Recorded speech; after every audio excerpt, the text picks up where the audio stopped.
ఏంది వెంకీ సంగతి అంటే అదిరిపోద్ది సంక్రాంతి అని.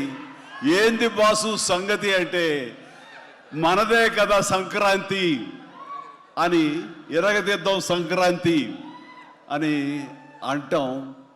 ఇక్కడ ఈ సందర్భంగా ప్రత్యేకించి మనదే కదా సంక్రాంతి, ఎరగదిద్దాం సంక్రాంతి అనేది కేవలం మన శంకర వరప్రసాద్ గారిదే కాదు.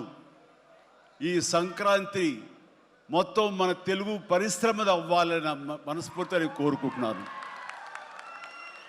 అందరికీ డార్లింగ్, ఇందా మన అనిల్ చెప్పినా, ఎవరు చెప్పినా,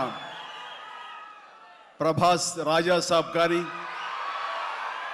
అన్నయ్య అంటూ ఆప్యాయంగా పిలిచే నా తమ్ముడు రవితేజ సినిమా కానీ, అలాగే మా ఇంట్లో సరదాగా తిరుగుతూ చిన్నప్పటి నుంచి పెరిగినటువంటి శర్వానంద్, నారి నడుమ మురారి కానీ, నాకు గురువుగా నన్ను భావిస్తూ నా శిష్యుడిగా ఉన్న నవీన్ పోలిశెట్టి, వీళ్ళందరి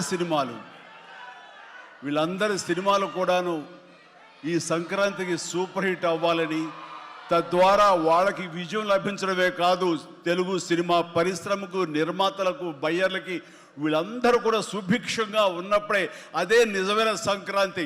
ఆ సంక్రాంతి కావాలనే కోరుకుంటున్నాం, జరుగుతుందని ఆశాభావాన్ని వ్యక్తం చేస్తారు. అది మీరు ఇచ్చి తీరుతారన్నటువంటి ప్రగాఢ నమ్మకం అయితే నాకు ఉన్నది. ఈ 2026 సంక్రాంతి తెలుగు పరిశ్రమ మర్చిపోకూడదు.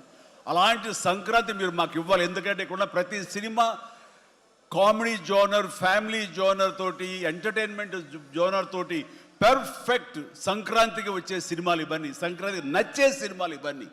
కాబట్టి ఈ సంక్రాంతి అన్ని సినిమాలు బాగా ఆడతాయి అనుకుంటున్నాను. ఆడేలా చేసే బాధ్యత మీది. దయచేసి అన్న సినిమాల్ని థియేటర్కి వెళ్ళే చూడండి, థియేటర్లోనే ఆస్వాదించండి, అలాగే మీరు ఆశీర్వదించండి కూడాను. ఆల్ రైట్, ఇక అది ఆ పక్కన పెడితే, చాలా కాలం క్రితం మా దర్శకేంద్రుడు రాఘవేంద్ర గారు ఎప్పుడో మాట్లాడుతుండేవారు, బాబాయ్ నీకు అనిల్ రావుప్పుడు సినిమాలు ఎన్ని చూసావో తెలియదు కానీ అతని కామెడీ టైమింగ్ కానివ్వండి, అతను హుషారు కానివ్వండి, చూస్తుంటే నాకు మళ్ళీ మీతోటి అతను చేయగలిగితే ఆ ఇద్దరి కాంబినేషన్లో వచ్చేటటువంటి సినిమా అసలు వేరే లెవెల్లో ఉంటుంది.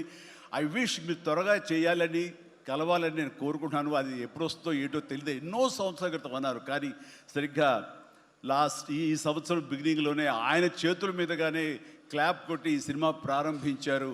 అది ఆయన మనసులో మాట, ఇది పెద్ద సూపర్ హిట్ అవ్వాలి అని చెప్పేసి. ఎందుకంటే ఆయన కామెడీ లైక్ చేస్తారు.